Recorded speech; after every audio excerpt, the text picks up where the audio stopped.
On 31st of March, right, how does it really affect your company?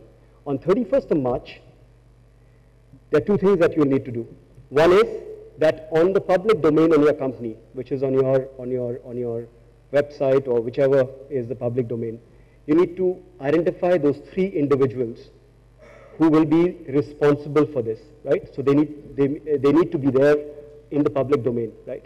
So that IICA, when they actually look at the website, or the ministry, when they look at the website, they know exactly who's responsible, right? So that's the first thing.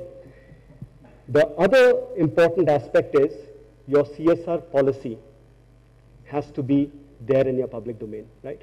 So the policy, which actually includes, you know, not only the policy at a high level that, you know, our vision is to actually contribute to the inclusive development of India, and we will focus on education, we'll focus on health, we'll focus on livelihoods. You know, that's a vision statement.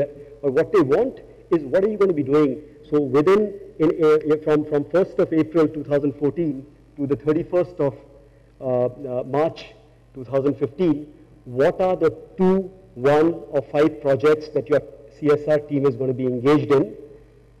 Which places will they be engaged in from a location perspective? Because they want to monitor how many activities are happening in a state of Rajasthan, or how many activity, you know, what kind of activity is happening in Bihar, or how many projects are happening in education, and how many projects are happening in environmental issues, right? So they want to actually track that.